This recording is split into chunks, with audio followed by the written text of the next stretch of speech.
हमारे 7 कैंडिडेट्स हैं। खंडवा में 13 कैंडिडेट्स हैं और एक मेयर का कैंडिडेट है। इंदौर में 4 कैंडिडेट्स हैं। बुरहानपुर में 14 हमारे कैंडिडेट्स हैं और एक मेयर का कैंडिडेट है। रतलाम में 3 कैंडिडेट्स हैं। खरगोन में 7 हैं और भोपाल में 6 हैं।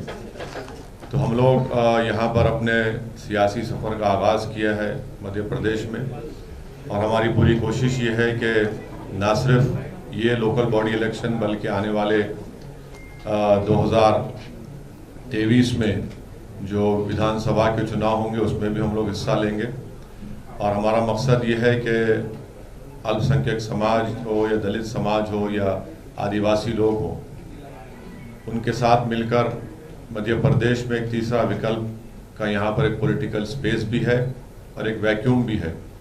तो हम पूरी कोशिश करेंगे कि यहाँ पर एक लीडरशिप बने, सही तरीके से एक इंडिपेंडेंट मुस्लिम अल्पसंख्यक समाज की एक पॉलिटिकल लीडरशिप बने, क्योंकि बरसों से यहाँ पर जो लोग जीत कर आ रहे हैं वो तो जीत तो ज़रूर रहे हैं, मगर डेवलपमेंट या फिर नाइंसाफ़ी के ख़िलाफ़ जो आवाज़ उठाना, जो नाइंसाफ़ी के ख़िलाफ़ लड़ना, वो नहीं कर पा रहे हैं। और तीसरी बात यह है कि यहाँ की जनता ने कांग्रेस को मौका दिया था पिछले विधानसभा के चुनाव में, और कांग्रेस की ये नाकामी है, उनकी ये इनकेपेबिलिटी है कि उनके 20 विधायक भाजपा में चले गए और सत्ता भाजपा के पास दोबारा आ गई। तो आज उत्तर मध्य प्रदेश में जनता में एक गुस्सा भी है और कांग्रेस के खिलाफ एक ये भी है कि कॉन्फिडेंस नहीं है। इससे हटकर दूसरी बात जो मैं आपके सामने रखना चाह रहा हूँ वो है कि मोदी सरकार ने जो अग्निवीर की जो पॉलिसी का ऐलान किया, हमारी पार्टी ने उसकी मुखालिफत की, और हम आज फिर से वही बात आपके सामने दोहरा रहे हैं कि ये देश के हित में नहीं है, मुल्क के मफाद में नहीं है। ये मुल्क की सिक्योरिटी के एंगल से देखा जाए तो बहुत नुकसानदेह साबित होगा, क्योंकि ये जो अग्निवीर की जो पॉलिसी है, जो 45,000 के करीब 4 साल की टूर ऑफ ड्यूटी के लिए जिन लोगों को लिया जाएगा, वो उस जो प्रोफेशन है आर्मी का, नेवी का, एयरफोर्स का, एक ऑनरेबल प्रोफेशन है। वो एक स्टेटस और एक सोसाइटी में एक पोजीशन दिलाता है लोगों को, मगर देश की भाजपा की सरकार, प्रधानमंत्री नरेंद्र मोदी ने उसको एक एम्प्लॉयमेंट जनरेशन स्कीम बना दिया।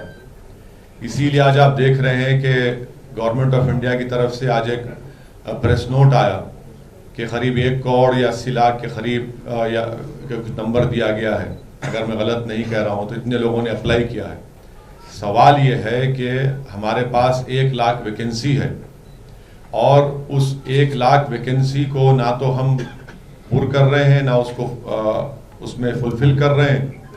सिर्फ 44,000 या 45,000 करीब करेंगे, और वो भी 4 साल के लिए। इस बात को समझने की ज़रूरत है कि ये एक ऑनरेबल प्रोफेशन है। दूसरा ये है कि आप ना उनको डीए देंगे, ना उनको आप दूसरे सिपाहियों की तरह साल में 2 महीने की छुट्टी उनको मिलेगी, ना उनको ग्रेचुइटी मिलेगी, ना उनको पेंशन मिलेगा, ना मेडिकल इंश्योरेंस मिलेगा, ना उनके बच्चों को शिक्षा की कोई सहूलत मिलेगी। और जबकि हमारी फौज करीब 6 बटालियन चीन के खिलाफ खड़ी हुई है, लद्दाख में, हॉट स्प्रिंग में, गलवान में, डेप्सांग में। यहाँ पर चीन भारत की 1000 स्क्वायर किलोमीटर पर कब्जा करके बैठा है, और हमारे देश के प्रधानमंत्री चीन का नाम लेने से डरते हैं। और आज से 2 दिन पहले हिंदू अखबार में ये खबर छपी कि चीन जिस मुकामात पर कब्जा करके बैठा है, या जहाँ उनका मुकाम है, वहाँ पर वो अपने एयर स्ट्रिप बना रहा है, वहाँ पर अपने आर्टिलरी को मजबूत कर रहा है। और बड़े अफसोस के साथ कहना पड़ता है कि देश के प्रधानमंत्री ब्रिक्स समिट में शिरकत करते हैं, वहाँ के चीन के शी जिनपिंग के साथ उसमें समिट में शिरकत करते हैं, और नतीजा ये निकलता है कि चीन ना तो हमको उन ज़मीन पर जहाँ पर हम पहले पेट्रोलिंग करते थे, ना पेट्रोलिंग करने की हमको इजाज़त है। और बड़ी अफसोस की बात यह है कि पार्लियामेंट में भी मोदी सरकार इस पर डिबेट नहीं करना चाहती जो 1000 स्क्वायर किलोमीटर पर चीन भारत की ज़मीन पर बैठा है। एक और इशू जो मैं आपके सामने रखना चाहूँगा वो है कि जो ऑल्ट न्यूज़ जो फैक्ट चेकर के मोहम्मद ज़ुबैर को जिस तरीके से दिल्ली पुलिस ने गिरफ्तार किया वो सरासर गलत है। बल्कि मैं कहूँगा कि आपने धोखा देकर एक केस में जो ऑलरेडी पुलिस ने उनको नोटिस दी थी, उस केस में कोर्ट ने उनकी गिरफ्तारी पर स्टे दिया था, उनको आप दूसरे केस में अरेस्ट करते हैं, 41 CRPC की नोटिस भी नहीं देते। और हैरत अंगेज बात यह है कि जो केस में उस मोहम्मद ज़ुबैर को अरेस्ट किया गया वो उनका 2018 का ट्वीट था और 2021 में एक ट्विटर हैंडल क्रिएट होता है और वो कंप्लेन करते हैं और फिर बाद में मालूम हुआ कि वो एक किसी हिंदी पिक्चर में वो पिक्चराइज किया गया था वो सीन।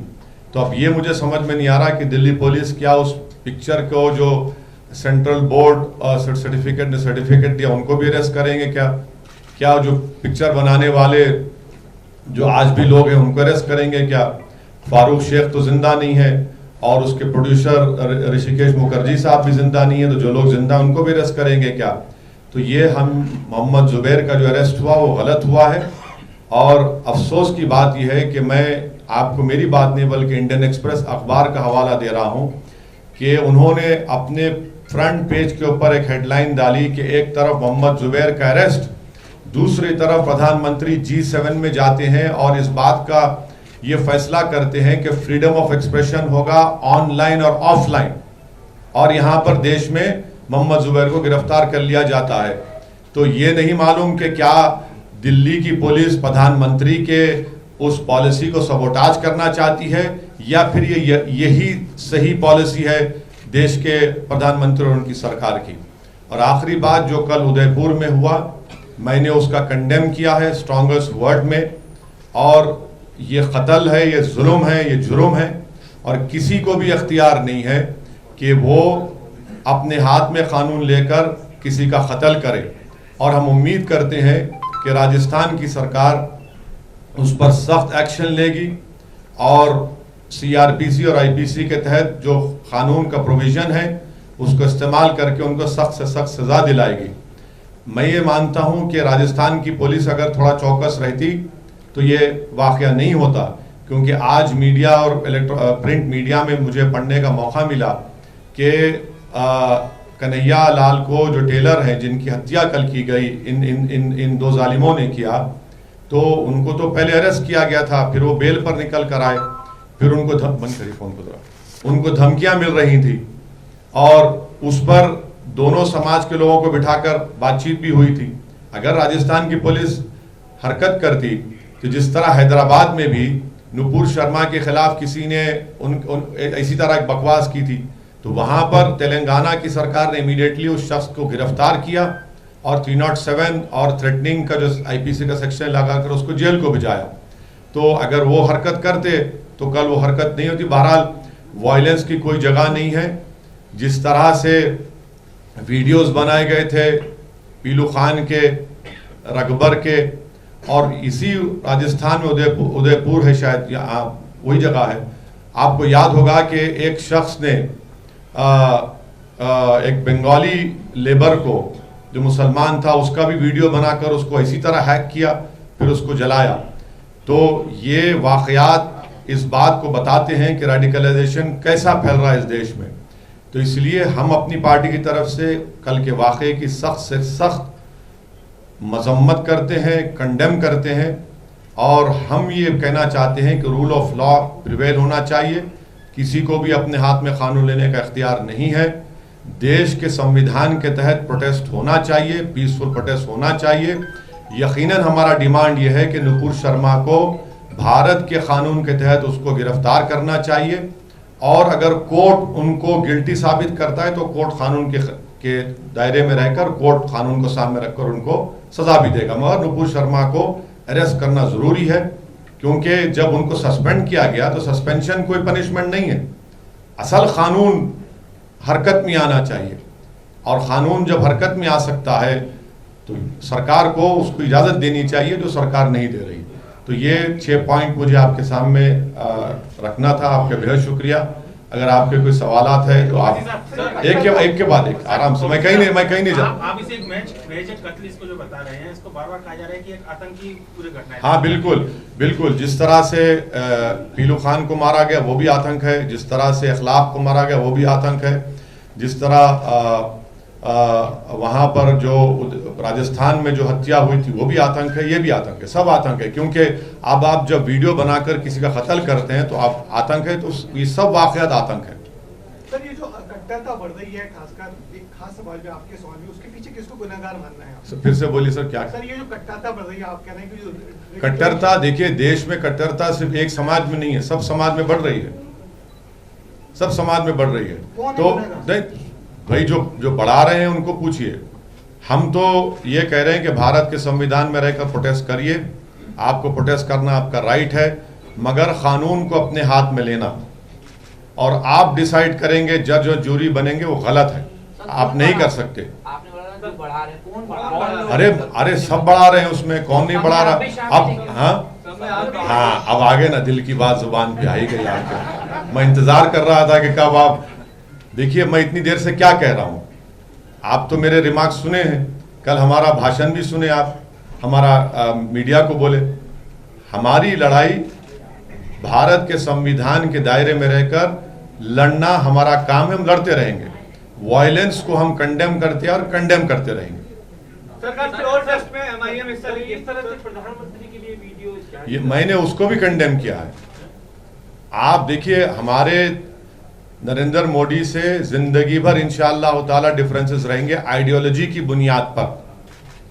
दो समंदर के किनारे एक जगह जमा नहीं हो सकते, मगर इसका हरगिज मतलब ये नहीं है कि आप देश के प्रधानमंत्री को धमकी देंगे।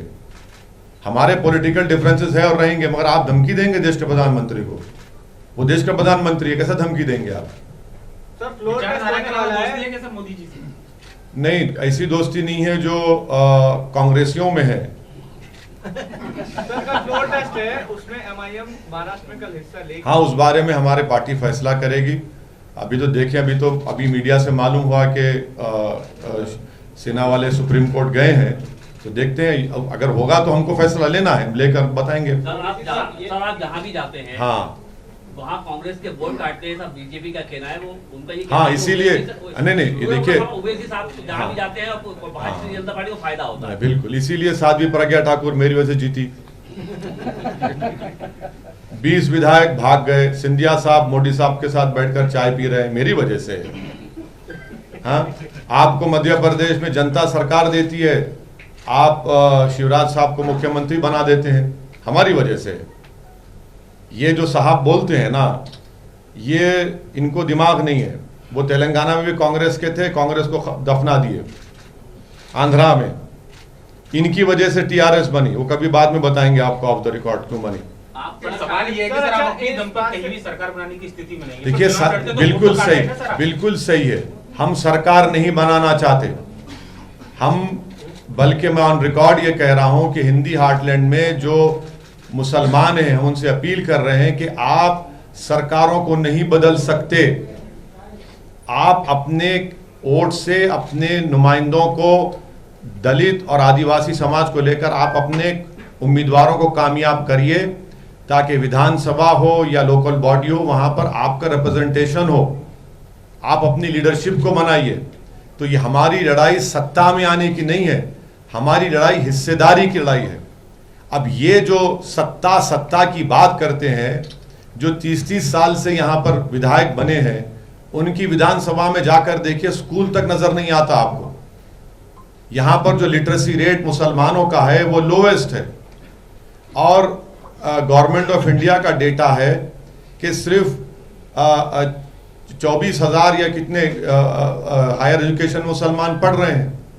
7% के करीब मुसलमानों का पॉपुलेशन है मध्य प्रदेश में, और क्लास 1 से क्लास 12 सिर्फ 4.67% प्रिसाइज कह रहा हूं बच्चे पढ़ते हैं। इसका जिम्मेदार मैं हूं, कौन जिम्मेदार है इसका? तो इसीलिए ये हम पर इल्जाम लगाने वाले अपने गिरेबान में झांक कर देखें कि आपकी कांग्रेस पार्टी कितना नीचे जा रही है।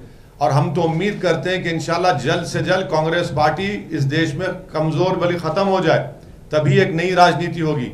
कांग्रेस पार्टी की वजह से ही 2 मर्तबा नरेंद्र मोदी देश के प्रधानमंत्री बने हैं। हम सिर्फ 3 लोकसभा की सीट पर लड़े। बोलने के लिए तो बहुत है, इनको डर इस बात का है कि देश का मुसलमान अगर पॉलिटिकल लीडरशिप और पॉलिटिकल रिप्रेजेंटेशन की हिस्सेदारी की बात समझ लेगा तो इनकी जो बची कुची राजनीति वो भी खत्म हो जाएगी। इसीलिए आज आप देखते हैं कि कांग्रेस पार्टी का इतना बुरा हाल है कि इनके बहुत बड़े नेता जब दिल्ली में ईडी उनको बुलाती है तो 100 लोग को जमा नहीं कर पाते रोड पे। ये लोग 100 लोग को जमा नहीं कर पाते, ये इनका हाल है। तो मतलब आप जो है कांग्रेस की वोट काट रहे हैं? नहीं, हम अपना एक मुकाम पैदा करना चाह रहे हैं। लड़ाई अगर बीजेपी से हाँ, भाजपा से भी लड़ाई है, क्यों नहीं है? तो अपोजिशन का सपोर्ट कीजिए सर। क्यों? बीजेपी हाँ, आप कांग्रेस के स्पोक्स पर्सन है तो बात करा दीजिए। मैं तो पत्रकार हूं। नहीं, आप ऐसा बात करें, कांग्रेस के स्पोक्स पर्सन है आप, इतनी आपको ना अरे आप ये सब बहुत आसान है आरोप लगाना। आरोप नहीं, हम दलील दे रहे हैं। जितनी बात यहाँ पर कह रहे हो सच्चाई है नहीं है, बताओ। 20 एक मिनट ठहरिए, मैं आ रहा हूँ। मैं कहीं नहीं भाग रहा हूँ, मेरे पास टाइम है। 20 विधायक भागे, आप जिम्मेदार है, मैं जिम्मेदार हूं। आपसे मुराद कांग्रेस।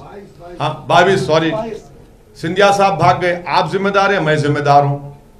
लेकिन प्रैक्टिकली नहीं, प्रैक्टिकली नहीं, फैक्ट। ये माना जाता है कि जो मुस्लिम वर्ग है सरकार है मध्य प्रदेश में बीजेपी। हाँ, तो इसका आपने वादा लिया था मुसलमानों से कि आप हमको वोट डालिए, हम मध्य प्रदेश में भाजपा को रोकेंगे। ना सिर्फ मुसलमान बल्कि दीगर समाज के लोगों ने भाजपा को रोकने के लिए वोट दिया ना, आप उनको ही धोखा दे दिए।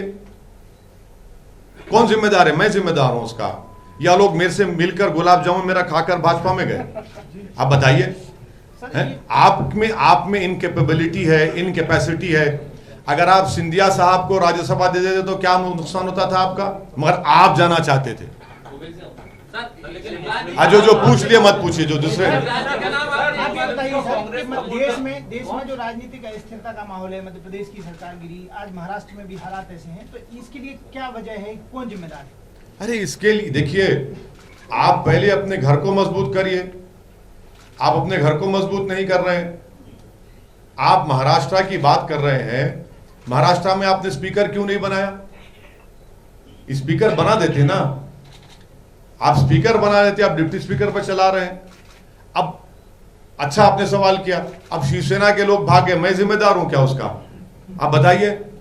हर चीज का हमारे गले में डालते हैं। अब कल मुर्गी बांग नहीं देगी, कल भैंस दूध नहीं देंगी, वो इसी जिम्मेदार है। ये तो कोई बात तो नहीं है ना। ओवैसी साहब, आपने उदयपुर की घटना को कंडेम किया। एक मिनट आपने जो उदयपुर की घटना उसको कंडेम किया है। अब आप क्या जो बीभत्स घटना हुई है, जितना सभी देश उसको कंडेम कर रहा है, आपने कंडेम किया, उसको अप्रिशिएट किया है, क्या आप फांसी की मांग करेंगे? दूसरा, आपके जो लीडर हैं इम्तियाज अली, सुनिए, आप एक बात देखिए, आप गलत सवाल कर रहे हैं। मैं बड़ी माजरत से आपसे अर्ज कर रहा हूं। इम्तियाज जलील साहब ने जो बात कही है, आपको मैं इंडियन एक्सप्रेस के जनाब जीशान शेख की रिपोर्ट पढ़िए, जिसमें इम्तियाज जलील साहब ने ये कहा कि ये हो ही नहीं सकता, भारत एक बनाना रिपब्लिक नहीं है।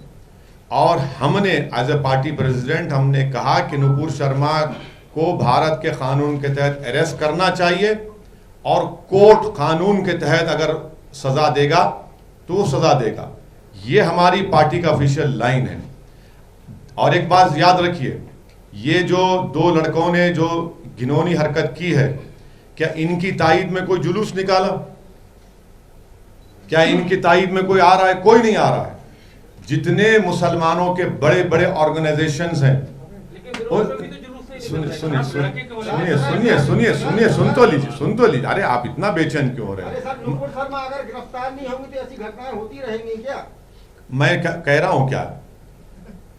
मैं कह रहा हूं क्या? बार नुपुर शर्मा नहीं लूंगा नाम, मैं क्यों ना लूं? कोई पाबंदी है क्या? सिटेशन लगा देंगे मुझ पर, है? क्यों नहीं होगा? जब आप मोहम्मद जुबैर को गिरफ्तार कर सकते हैं। हम ये कह रहे हैं कि आप सस्पेंशन पनिशमेंट नहीं है, कानून को एक्टिव करिए ना। कानून है ना, कानून को आप इस्तेमाल करिए। आप क्यों बचा रहे हैं उनको? सरकार बचा रही है, मोदी सरकार उनको। कट्टरपन को रोकने के लिए आपका सजेशन देते हैं? कट्टरपन को रोकने के लिए यह है कि सत्ता में चाहे कोई भी रहे, वो कानून का इस्तेमाल सेलेक्टिव ना करे। जो गुनाह करता है, गलती करता है, कानून का इस्तेमाल करें आप। जब कानून का इस्तेमाल सही तरीके से हो जाएगा तो कट्टर जो एक्सट्रीमिज्म है वो खुद ब खुद खत्म हो जाएगा। अगर आप सेलेक्टिव एप्लीकेशन ऑफ लॉ करते रहेंगे तो इन लोगों को अपना एक्सट्रीम व्यू पॉइंट रखने के लिए अनाप शनाप बकते रहेंगे। भाई धर्म संसद नहीं हुआ था क्या? कितने दिनों के बाद कोर्ट को जाने के बाद तो उसको एक्शन लेना पड़ा उन लोगों पर। सर क्या आप मानते हैं कि धर्म की राजनीति देश में चल रही है? तो धर्म की बिना पर पॉलिटिकल पार्टी चला रही है, देखिए जी, धर्म की बिना पर पॉलिटिकल पार्टी चला रही है। देखिए 80-20 की बात तो मैं नहीं किया, खबरस्तान शमशान की बात तो मैं नहीं किया, और किसी को बगैर नोटिस दिए खरगोन और सेंधवा में घर तोड़ दिए गए, और उसमें एक वसीम शेख जिसके हाथ कटे हुए हैं उसका दुकान तोड़ दिए, जिसको प्रधानमंत्री आवास ग्रामीण योजना में घर मिला उसका घर तोड़ दिया गया। ये कौन कर रहा है? आप सत्ता में है तो प्रिंसिपल्स ऑफ नेचुरल जस्टिस को फॉलो करिए, नोटिस दीजिए, नोटिस का जवाब कबूल करिए। आप ही तो बढ़ावा दे रहे हैं इन चीजों को। और दूसरी बात, मध्य प्रदेश में मुझे मुकाम याद नहीं आ रहा जहां पर एक लड़की ने जो 18 साल से ज्यादा उम्र की थी, उसने अपने पसंद से एक लड़के से शादी की, तो वहां के डीएम साहब ने उस लड़के के पिताजी का घर तोड़ दिया और कहा कि एंटी नेशनल है, और वो लड़की को जबलपुर कोर्ट जाकर प्रोटेक्शन लेना पड़ा अपने लिए और अपने ससुराल वालों के लिए। ये कौन करता है बताइए आप क्या मैसेज देना चाह रहे हैं?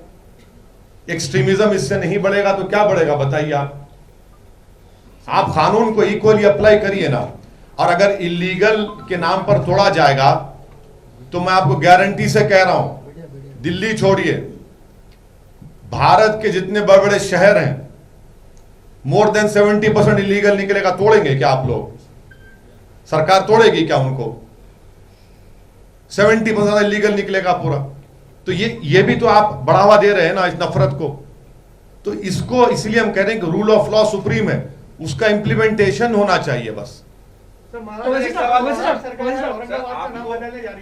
जो पार्टी है, आप नेता है, आपके दूसरे भी नेता हैं, आपको लगता है कि आप लोग बीजेपी का विरोध करते करते कब हिंदुत्व का विरोध करने लग जाते हैं, हिंदुओं का विरोध करने लग जाते हैं? देखिए, एक मैं आप सुनिए, हिंदुत्व का विरोध करना, क्योंकि वो आइडियोलॉजी सावरकर की लिखी हुई है, जिसमें सावरकर ने हिंदुत्व के बारे में कहा था कि होली लैंड और मदरलैंड का जिक्र सावरकर ने किया।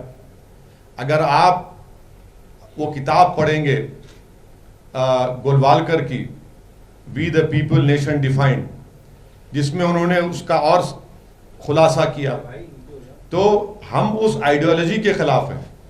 हम यकीनन कभी भी हमारे हिंदू भाइयों बहनों के खिलाफ ना थे, ना कभी रहेंगे। वो जो आइडियोलॉजी है आरएसएस की, हम उसके खिलाफ रहेंगे। उसमें गलत क्या है बताइए आप? वैसे साहब आपने काफी अच्छी बात की। नहीं, मैं हमेशा अच्छी बात करता हूँ, आपका शुक्रिया आप सर्टिफिकेट देने का।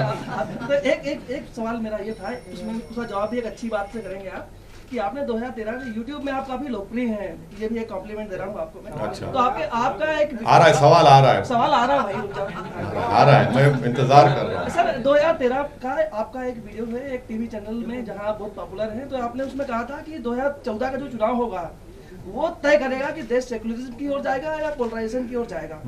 तो क्या आपका उसके बाद आगे बढ़ना, मतलब देश 2014 का चुनाव ये तय करेगा कि देश किस तरफ जाएगा, तो आपका आगे बढ़ना क्या ये बता रहा है कि देश पोलराइजेशन की ओर जा रहा है? नहीं, अगर मैं आगे बढ़ता तो मेरे कम से कम 10-15 एमपीज होते। नहीं, मेरे अगर पोलराइजेशन किधर हो रहा है भाई? पोलराइजेशन इतना हो चुका है कि भारत की पार्लियामेंट में मुसलमान सिर्फ 4% उनका रिप्रेजेंटेशन है। अब इसका कौन जिम्मेदार है? और अगर आप देखेंगे तो हर समाज का जितना पॉपुलेशन है, मैं दलित और आदिवासी के रिजर्व सीट्स को छोड़कर कह रहा हूं, उन सब का रिप्रेजेंटेशन है, सबका रिप्रेजेंटेशन निकाल कर देख लीजिए आप। मगर अगर किसी का नहीं है तो मुसलमानों का नहीं है। अब इसका जिम्मेदार कौन है? मैं हूं। गवर्नमेंट का डेटा है कि इंटर डिपेंडेंट ऑपरेबिलिटी है, यानी अगर मेरे दादा अपनी कमाई 100 रुपये थी तो उनका पोतरा उससे बढ़कर कमाएगा।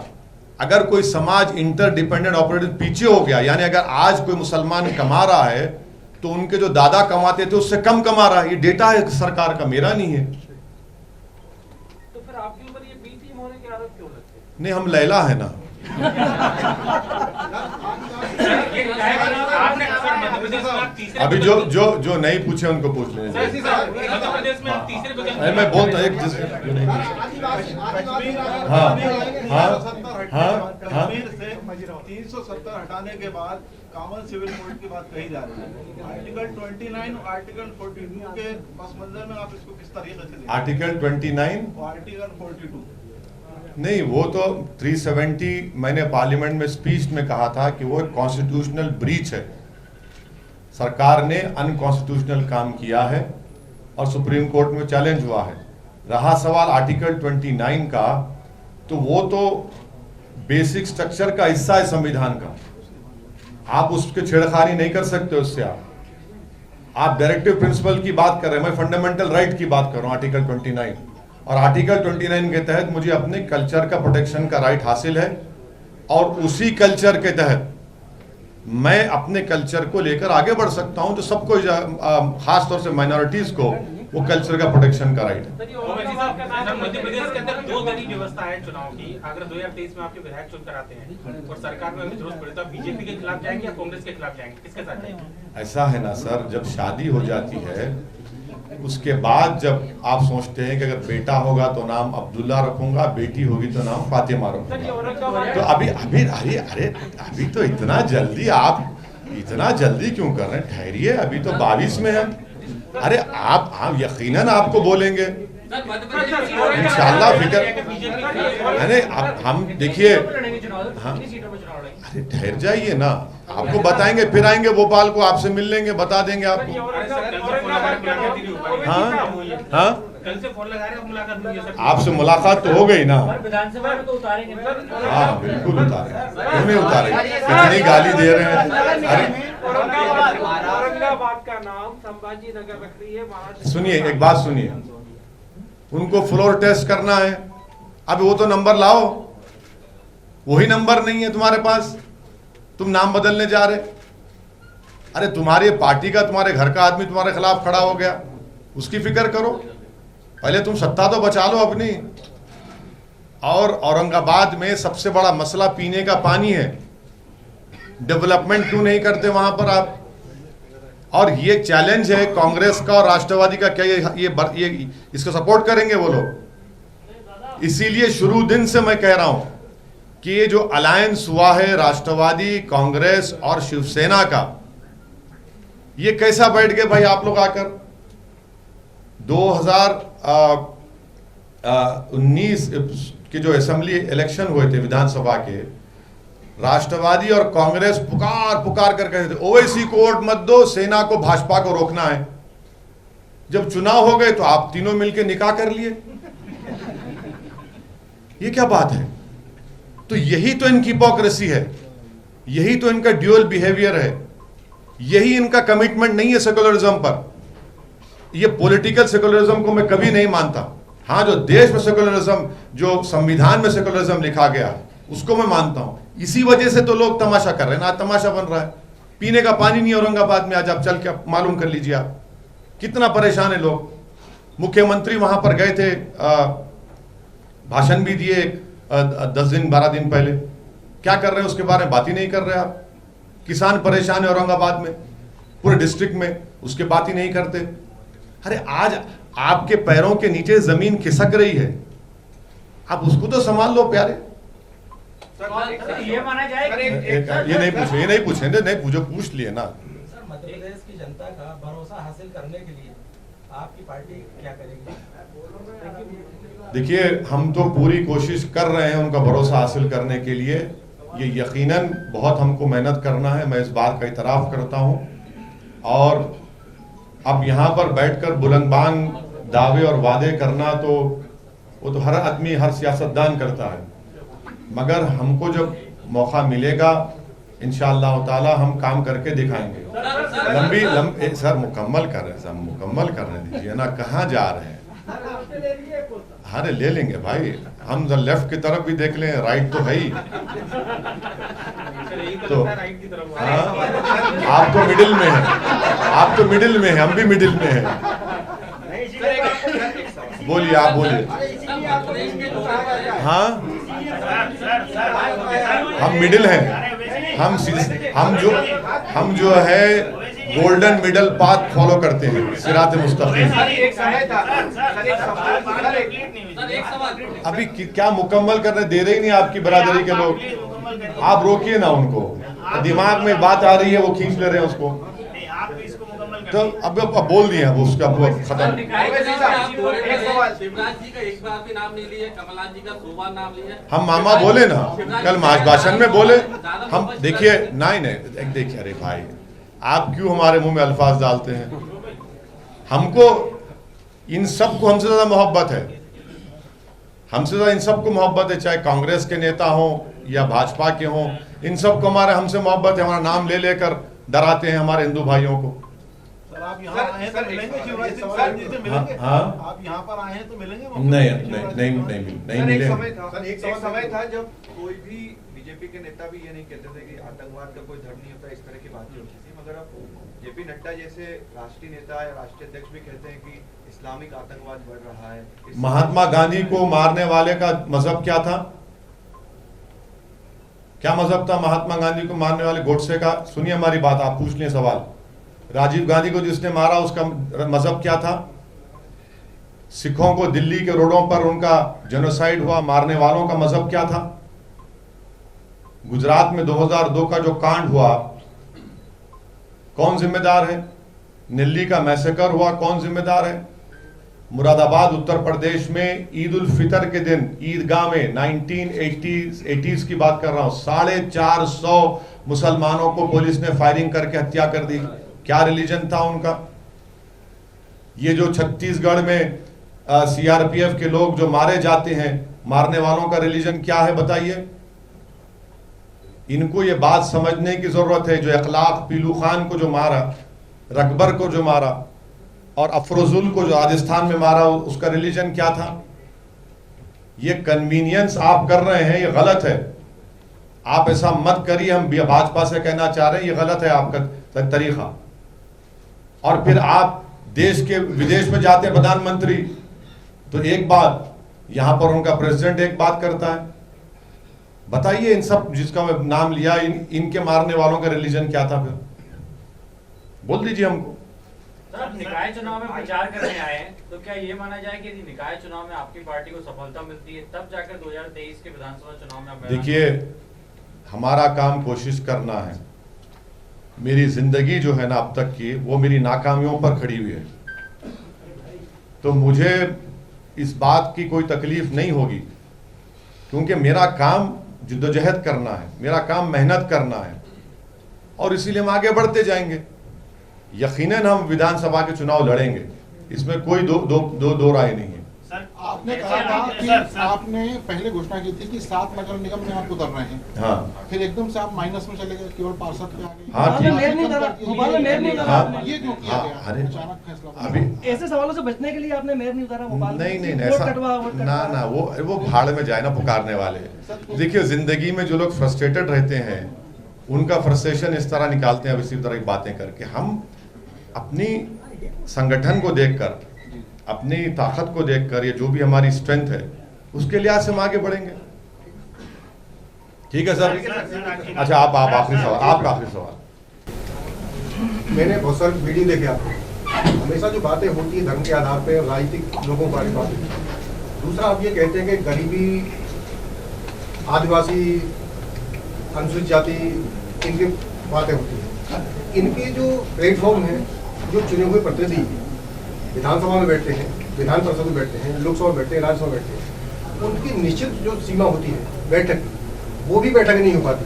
चर्चा वहाँ होना चाहिए इनके विकास की बातें, उसके बारे में आप कभी बात नहीं करते। किस सर, थोड़ा और समझा कर बोलिए, आप बहुत डीप चले गए। थोड़ा मैं आपकी तरह काबिल नहीं हूँ। हमारे संवैधानिक व्यवस्थाएं वो लोकसभा, राज्यसभा, हर क्षेत्र की विधानसभाएं हैं, उन्होंने चुने हुए प्रतिनिधि जाते हैं। उनमें निश्चित है कि आपको बैठक करना है, सारी बातें वहाँ करना है। हाँ, विकास की बातें करना है, गरीबी कैसे हटाई जाएगी, बिल्कुल। जो परसेंटेज की बात आप करें, सीएजी की रिपोर्ट भी बहुत सारी आती है, उन विषयों पर कभी आपने ये चर्चा नहीं की? आप विधानसभा क्यों? एक मिनट, आपसे मैं गुजारिश करूंगा, मेरे पार्लियामेंट के जितने स्पीचेस हैं वो अवेलेबल हैं, आप कभी उस पर देख लीजिए। अगर उसमें अगर आपको मैं झूठ बोल रहा हूं तो बुला लीजिए मुझे, आप मैं बैठ जाता हूं सामने आपके। ऐसा नहीं है सर, यकीनन देश में 8% अनएम्प्लॉयमेंट हो चुका है, कभी नहीं हुआ था। पूरे विश्व में सबसे ज्यादा अगर युवा बेरोजगार है तो भारत में है। पेट्रोल और डीजल की कीमतें आसमानों को छू रही हैं, तो मोदी सरकार को उसकी फिक्र ही नहीं है, ये मुद्दों पर बात ही नहीं कर रहे। और डॉलर जो है 79 रुपीज हो चुका है। ये चीज सदन में नहीं, अरे बोल रहे हैं ना, आपके सामने नहीं बोल रहे क्या? मध्य प्रदेश की विधानसभा में देखेंगे, पूरा कार्यकाल देखेंगे पिछले 20 साल का, हाँ, तो बैठकों का आंकड़ा देख लीजिए, वहाँ केवल जो बातें होती हैं विकास की कोई बात नहीं, केवल बजट की बात। नहीं तो नहीं, देखिए हमारा नहीं, तो इसीलिए हम कह रहे हैं कि अब नए विधायक को लेकर आइए जो ये बात करेंगे। चलिए, मध्य प्रदेश कभी मिलकर चुनाव लड़ेंगे? हाँ, केजरीवाल जी मध्य प्रदेश आ रहे हैं, उनसे मिलकर कभी चुनाव लड़ेंगे? पहले हम अपना घर सही कर ले, हम अपना काम सही करेंगे। जब विधानसभा का चुनाव आएगा तो आप दोनों की जो दिल की ख्वाहिश है जब बयान कर देंगे। केजरीवाल जी से आइडियोलॉजी में आप, हाँ, केजरीवाल से सहमत है? उनकी राजनीति की आइडियोलॉजी है? बिल्कुल नहीं है, बिल्कुल नहीं है, बिल्कुल नहीं है। एक आखिरी बात, कांग्रेस के बीजेपी से थोड़ा बहुत प्रभावित कौन? आप जैसे कांग्रेस की विचारधारा से तो बहुत। अब आप ब्लू शर्ट पहने तो क्या बीएसपी के हैं क्या आप? आप क्या हाथी के हैं क्या? ये क्या बात हुई भाई? सर, आपकी विचारधारा किससे मिलती है, किस पार्टी से मिलती है? मेरी विचारधारा संविधान से मिलती है, कोई पार्टी से नहीं। पार्टियों से तो तमाशा कर रहे हैं। सर, अग्निवीर जब आया तो कई नेता ऐसे हाँ, ये अच्छा सवाल है, जिन्होंने बोला कि सांसदों को भी अपनी पेंशन छोड़ देनी चाहिए। मैंने भाई भाजपा के ही एक एमपी श्री वरुण गांधी ने कहा, पहले देश के प्रधानमंत्री को कहना चाहिए और उनकी पूरी कैबिनेट को कहना चाहिए, उनके पूरे एमपीज को कहना चाहिए कि जब अग्निवीरों को पेंशन नहीं मिलेगा हम भी नहीं लेंगे। चलिए करिए, अगर एक दिन का कोई एमपी बनता है, पेंशन मिलेगा, ट्रेन में सहूलत मिलेगी, अस्पताल का बिल मिलेगा, और जो 4 साल आप कह रहे हैं भाई वो तो या मरेगा या दुश्मन को मारेगा, उसको आप पेंशन नहीं देंगे। और देखिए मेरी आप मीडिया से गुजारिश है, जो बच्चे 2019 में फॉर्म फिल करे, 2020 में एग्जाम लिखे, मेडिकल हो गया, पीएसएल की लिस्ट आ गई, ऑर्डर उनको मिलना था, आपने उनको उस महरूम कर दिया आपने। आप बताइए, जो गांव गांव से बच्चे मेहनत करते हैं, जो देश की सेवा करना चाहते हैं, उन पर क्या बीत रही होगी? तो ये बिल्कुल गलत है, बिल्कुल। ये अग्निवीर की पॉलिसी देश के हित में नहीं है। जब चीन सामने खड़ा हुआ है, पाकिस्तान से आतंकवादी आज भी आ रहे हैं, चाहे पंजाब में हो चाहे कश्मीर में हो। हम आज भी देख रहे हैं कि कश्मीर में पंडितों को मारा जा रहा है, कश्मीर में पंडित भाग के जाना चाह रहा है, आतंकवादी रोज कत्ल कर रहे हैं। तो ऐसे माहौल में इस तरह का, अच्छा और एक बात सुनिए, जब कोई आर्मी में जाएगा, आप कह रहे हैं कि अग्निवीर रहेंगे, जो ऑलरेडी जो फौजी है, 2 कैसा रहेंगे मेरे भाई? एक को तो पूरा डीए मिलेगा, ग्रेजुएटी मिलेगी, पेंशन मिलेगा, मेडिकल मिलेगा, बच्चों को स्कूल मिलेगा, और दूसरे को कुछ नहीं मिलेगा। और एक बात सुनिए, हर स्टेट का एक कोटा होता है, आप उसको बर्खास्त कर रहे हैं, फौज में इंबैलेंस पैदा कर देंगे आप। कैसा कि ये देश के हित में है। रेजिमेंट है, गोरखा रेजिमेंट है, क्या उसमें कोई तमिलियन या कोई हैदराबादी जा सकता है? गोरखा रेजिमेंट में नहीं जा सकता है, उसकी खूबसूरती है। आप फौज में इंबैलेंस पैदा कर रहे हैं, जो हमारी फ्यूचर में डेमोक्रेसी के लिए ठीक नहीं होगा। 1 लाख वैकेंसी है भाई। देखिए, अग्निवीर इसलिए लेकर आए क्योंकि देश के प्रधानमंत्री ने भारत की इकोनॉमी को बर्बाद कर दिया, पैसा नहीं है, डिमोनेटाइजेशन किया, अजीम प्रेम जी यूनिवर्सिटी ने कहा कि डिमोनेटाइजेशन में 50 लाख लोगों की नौकरी गई, जीडीपी खत्म हो गया है, कलेक्शन आपका बताइए क्या है। इसीलिए आप अग्निवीर ला रहे हैं, धोखा दे रहे हैं इन बच्चों को। आप तो बड़े बड़े आंकड़े दे देंगे 1.5 करोड़ 2 करोड़, मगर 4 साल में क्या होगा बताइए। फौज है ये, नेवी एयरफोर्स में टेक्निकल ट्रेनिंग दी जाती है, 44 वीक्स ट्रेनिंग होती है, आप सिर्फ 24 हफ्ते में करेंगे। क्या तैयार करेंगे आप देश के लिए? इसीलिए हम कह रहे हैं देश की सिक्योरिटी में के लिए ठीक नहीं है। मोदी सरकार को ये पॉलिसी को वापस लेना चाहिए और लेना पड़ेगा। थैंक यू सर, बहुत शुक्रिया। Thank you so much, nice meeting you.